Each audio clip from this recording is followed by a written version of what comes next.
The air in the courtroom felt suffocating, thick with tension and disbelief. Officer Michael Carter sat motionless in his chair, his wrists bound in cold steel cuffs. His heartbeat echoed in his ears, drowning out the quiet murmurs of the onlookers. The judge's gavel came down with a sharp, final crack against the wooden podium. Guilty. The word rang through the room like a gunshot. Michael barely blinked, his breath catching in his throat.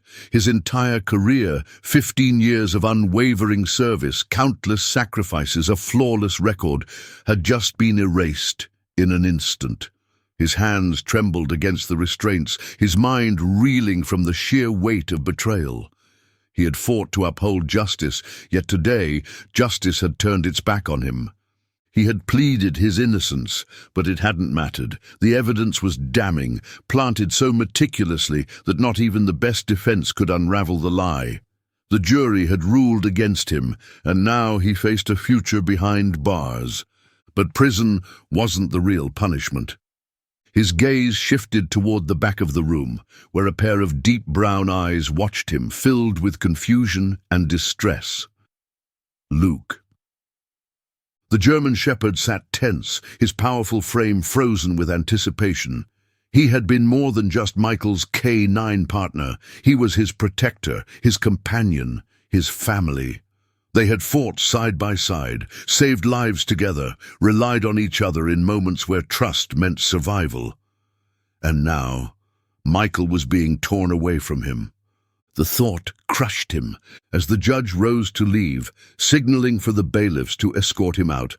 Michael acted on instinct, his voice, raw with emotion, cut through the stillness of the room. "Your Honor," his words trembled, but there was unwavering determination in his tone. "Before I go, please, let me say goodbye to my partner." A ripple of murmurs swept through the crowd. The judge, halfway to the exit, paused. His expression remained unreadable as he studied Michael for a long moment. The tension in the room thickened, eyes darting between the officer on trial and the animal who had just let out a low whimper. Finally, with a slow, measured nod, the judge relented. 3 minutes. It was all Michael needed. The moment Luke was released, the dog bolted across the room, claws clicking against the polished floor. He crashed into Michael with the force of a freight train, burying his face into his chest. Michael dropped to his knees, arms wrapping tightly around the dog as a sob escaped his lips. "I'm so sorry, buddy," he whispered, his voice cracking. "I let you down." Luke let out a soft whine, his body trembling against Michael's. But then something changed. The shepherd's ears perked, his nose twitched, and suddenly his entire body went rigid. Michael felt it too, a shift in the air, a crackle of something just beneath the surface. Luke sniffed wildly at his jacket, his muscles coiling. Then, without warning, he lunged, grabbing hold of the fabric with his teeth tugging sharply. His bark rang out like an alarm, shattering the solemn silence. Michael pulled back, startled. "Luke, what is it?" The courtroom erupted into confusion as Luke's barks intensified, the urgency in his stance undeniable. An officer stepped forward cautiously, eyes darting between Michael and the dog. Then, with a metallic clink, something small and foreign slipped from Michael's jacket and tumbled to the floor. The entire room went still, a recording device. The prosecutor's face went ghostly pale. The judge's expression darkened as he stepped forward. "What the hell is that?" Michael's breath hitched, his heart pounded violently in his chest. Had Luke just uncovered the proof that could save him? The case wasn't over yet, not by a long shot. The tension in the courtroom was suffocating. The small recording device lay motionless on the floor, yet it felt like a bomb had just been dropped in the middle of the trial. Every eye was locked on the object, the weight of its presence pressing down on the room like an invisible force. Luke remained rigid at Michael's side, his ears pinned forward, his stance unwavering. His sharp barks had ceased, replaced by a low, warning growl that rumbled from deep in his chest. It was as if he understood the gravity of what he had just uncovered. The judge's voice cut through the silence, sharp and commanding. "Pick it up!" One of the officers hesitated, then slowly crouched, his fingers trembling as he retrieved the recorder. He held it up for the room to see, turning it over in his palm as if it might reveal something more. "What is this?" the judge demanded, his gaze shifting toward the prosecutor. The prosecutor's face was an ashen mask of shock. His mouth opened, then closed again, no words forming as his mind scrambled for an explanation. Michael, still on his knees beside Luke, felt his pulse pounding against his skull. This was it. This was the break he had been praying for. The prosecutor finally found his voice. "Your Honor, this is irrelevant. It wasn't submitted as evidence. This could have been tampered with." "Tampered with?" The judge's tone turned razor-sharp. "In my courtroom, during sentencing." He gestured toward the officer holding the device. "Play it. Now." The officer swallowed hard and pressed the play button. A crackle of static filled the room, followed by muffled voices. Everyone leaned forward, straining to hear. And then, clear as day, the words came through. "Just plant the evidence. No one's going to question it. Carter's clean record makes him the perfect scapegoat. Get it done." The room collectively inhaled, the sound of dozens of gasps colliding in the thick courtroom air. Michael's stomach clenched. The voice on the recording, it was unmistakable. Captain Ray Harding, the very man who had mentored him, the very man who had testified against him. Michael felt the world tilt. The betrayal cut deep, a searing wound that burned hotter than any injustice he had faced. Harding had framed him, his own superior, his own brother in arms. The prosecutor snapped forward, his face twisted with barely contained panic. This doesn't prove anything." Luke barked sharply, cutting him off, his body tense as if ready to pounce. His eyes, sharp and intelligent, locked onto the man like he could smell the fear rolling off of him. The judge didn't hesitate. "Enough!" His gavel slammed down, the force of it echoing through the courtroom. He turned to the bailiffs. "Escort the defendant back to holding. Officers, secure that device as new evidence. This case is far from over."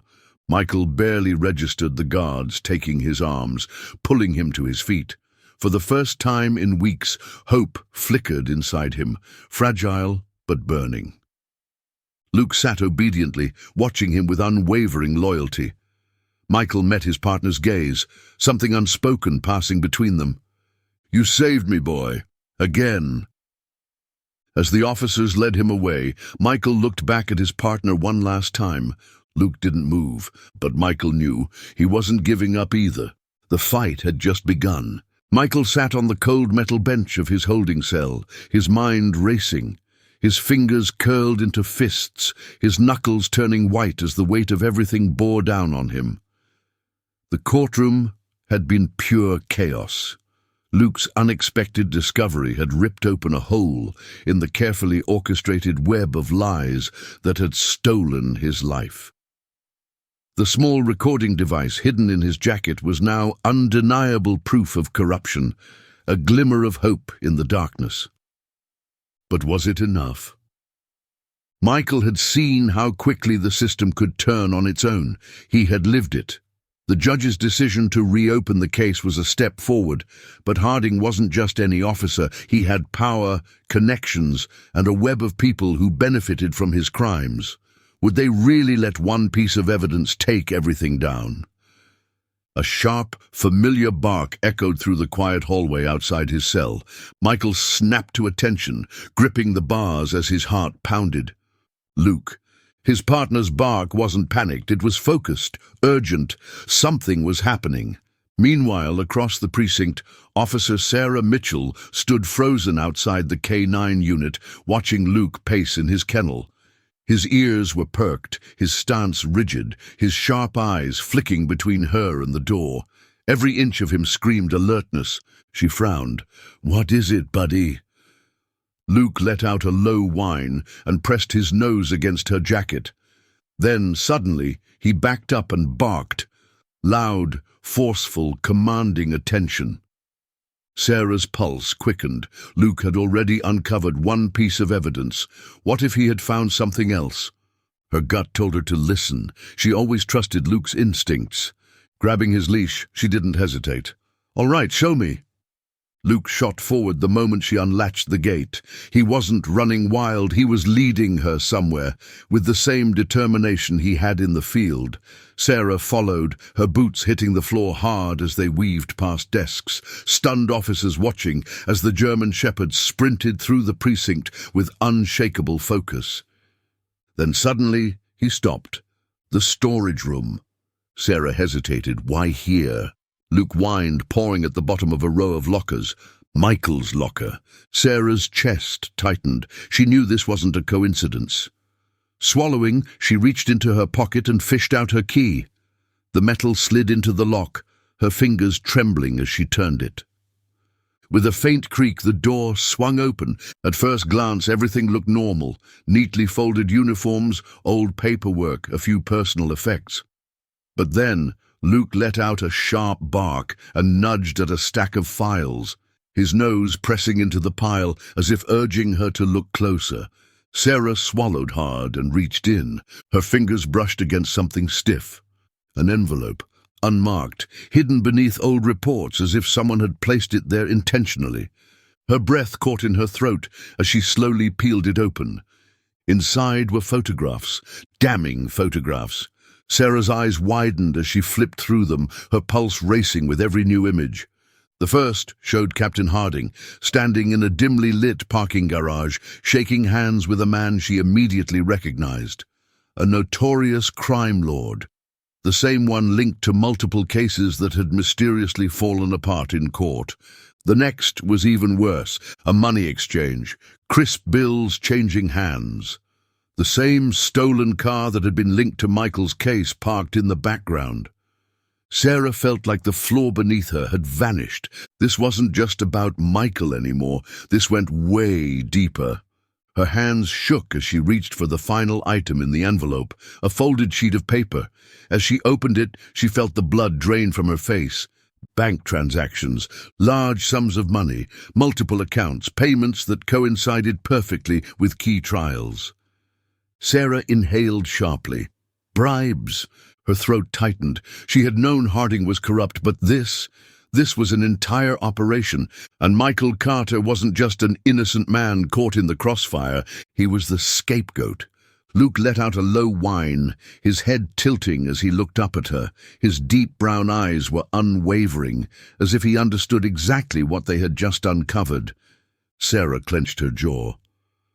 "Luke, you just found the smoking gun." Her pulse thundered in her ears as she bolted from the storage room, Luke at her heels. Michael's innocence wasn't just a possibility anymore, it was undeniable. And now she had everything she needed to prove it. Michael sat on the edge of the hard cot in his holding cell, his elbows resting on his knees, his mind racing. Hours had passed since Luke uncovered the damning evidence, but time felt stretched thin, every minute a battle against the uncertainty gnawing at him. He knew the truth was out there now. Sarah had it, the proof that could clear his name, expose Harding, and tear apart the entire corrupt network. But would it be enough? A heavy clank echoed through the dim corridor as the guard outside unlocked the cell door. Michael's head snapped up. Something was happening. The door swung open, revealing not just one, but two officers. And they weren't here to escort him to court. "Carter," the taller officer said gruffly, "on your feet." Michael's stomach tightened. There was something off about their stance, the way they avoided his gaze, the stiffness in their movements. Then he saw it. The badge on their uniforms. They weren't regular precinct officers. They were from internal affairs. His pulse quickened. "Where are you taking me?" he asked cautiously, not moving. The second officer's mouth twitched slightly. "We have some questions about your case." "Lies." Michael had been in law enforcement for over a decade. He knew when someone was trying to stall. A sinking feeling settled in his gut. They weren't trying to get the truth. They were trying to bury it. Sarah's hands gripped the steering wheel so tightly her knuckles turned white. The envelope of evidence sat on the passenger seat beside her, every second that passed making it feel heavier, like a ticking bomb. Luke sat alert in the back seat, his ears flicking at every sound, his sharp gaze locked onto the road ahead. They were running out of time. After uncovering the damning photos and financial records in Michael's locker, Sarah had gone straight to the judge's office, only to find out someone had already gotten to him. His chambers had been ransacked, files missing, his assistant too afraid to talk. And then she received the text. "They have Carter. If you want to save him, come alone." It had been sent from a blocked number, no name, no way to trace it. But Sarah didn't need a name. She already knew who was behind it. Harding. He was moving faster than she had anticipated. Her gut twisted. If Harding was getting desperate, Michael was in more danger than she had realized. Luke let out a low whine, sensing the tension in the air. Sarah clenched her jaw. She wasn't going to let them win. Michael walked between the two internal affairs officers, his steps controlled, his heart hammering against his ribs.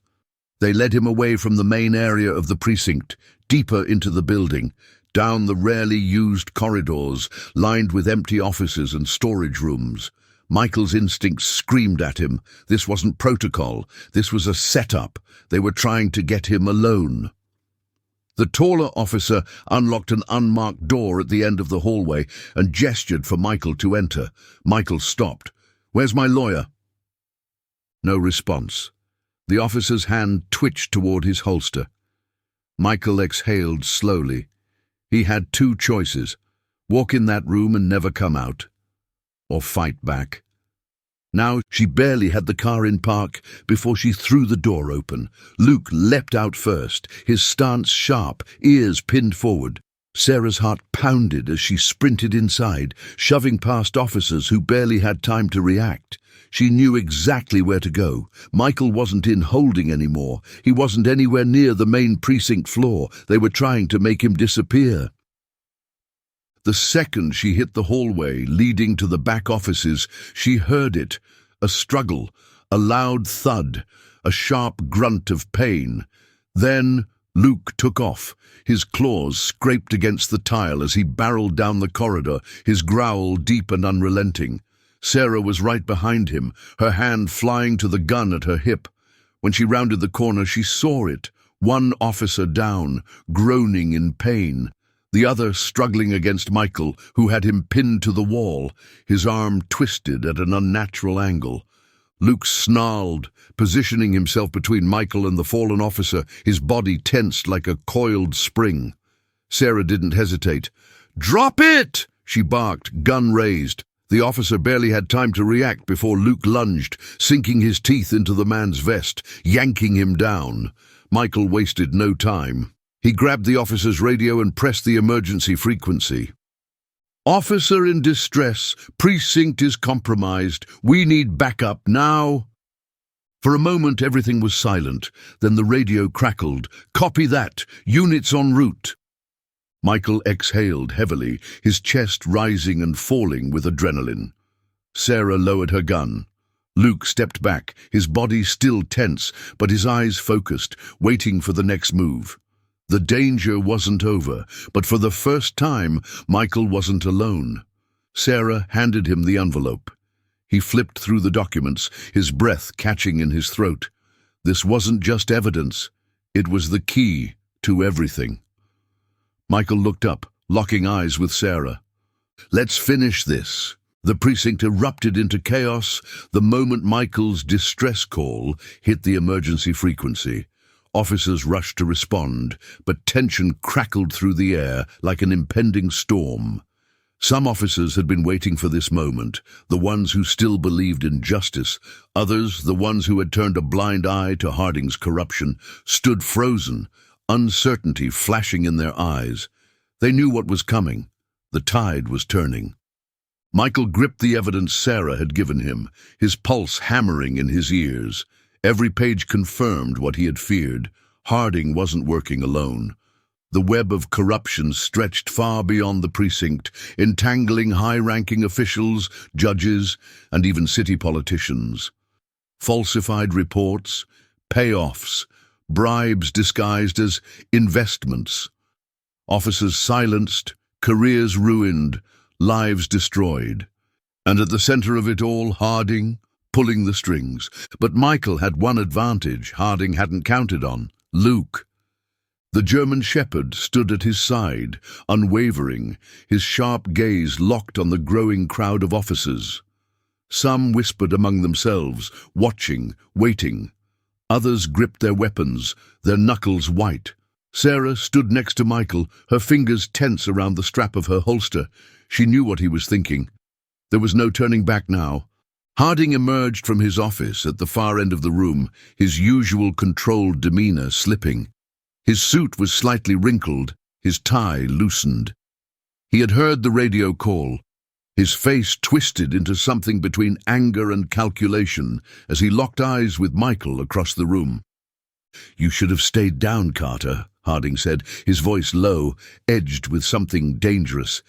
"You really think a couple of papers and a dog are enough to bring this department down?"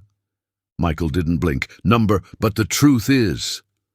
Luke's body tensed, his ears pinning forward, as Harding took a slow step closer. The room was deathly silent, the kind of stillness before an explosion. Officers shifted uneasily. Harding had ruled with intimidation for years, but now the power balance had shifted. Sarah stepped forward, her voice firm. "This isn't just about Michael anymore. We have the financial records, the bribes, the falsified cases, and we know who helped you." She held up the evidence for all to see. "It's over, Captain." A flicker of something unreadable passed through Harding's expression. His fingers flexed at his sides. Then, in a single calculated movement, he reached for his weapon. Before anyone could react, Luke lunged. The German shepherd moved like lightning, his jaws locking around Harding's arm, sending the man crashing to the floor. Harding roared in pain, his gun skidding across the tiles. Officers scrambled, weapons raised, but no shots were fired. No one was willing to risk it. Michael was on him in seconds, pinning Harding's free arm to the floor as Luke growled, his grip firm but controlled. "You're done," Michael said, his voice steady despite the adrenaline surging through him. The judge stormed into the room, flanked by internal affairs officers. "Get him up," he ordered, his voice cold. "Harding, you are under arrest for obstruction of justice, falsification of evidence, and conspiracy." As Harding was hauled to his feet, his face twisted with rage. "You think this ends with me?" he spat. "You have no idea what you're up against." Michael stared at him unshaken. "Neither do you." The handcuffs clicked around Harding's wrists. The officers who had once feared him now stood motionless, their silence deafening. The precinct, the very place where he had ruled with an iron grip, was now his prison. Luke let out a deep breath and sat back on his haunches, his job done. Sarah exhaled, her shoulders finally relaxing. Michael ran a hand over Luke's head, feeling the steady beat of his heart beneath his palm. It was over. Outside, the press had already gathered, the flashing lights of cameras reflecting off the precinct windows. The news had spread fast. A department-wide investigation was underway. More arrests would follow. The system was finally being purged of its rot. Michael turned to Sarah, the weight of it all crashing over him. "I still can't believe it." She smiled, exhausted but triumphant. "Believe it, Carter. You're free." Michael looked down at Luke, who nudged his hand, his eyes warm, steady. The same unwavering loyalty he had always carried. Michael knelt, pressing his forehead against the dog's. "You saved me, buddy," he murmured. "Again." Luke wagged his tail, letting out a soft, contented huff. For the first time in a long time, Michael felt something he thought he had lost forever. hope. What an incredible journey of resilience, loyalty, and justice. If you were moved by Michael and Luke's unbreakable bond, don't forget to like this video and subscribe for more gripping, real-life stories that touch the heart. And if you believe in the power of truth, share this story with someone who needs to see that justice always finds a way. If this story moved you, don't forget to like, comment, and subscribe for more powerful tales of resilience and justice. Share this story with someone who believes in the unbreakable bond between humans and their loyal companions. Justice always finds a way, and sometimes it has four paws.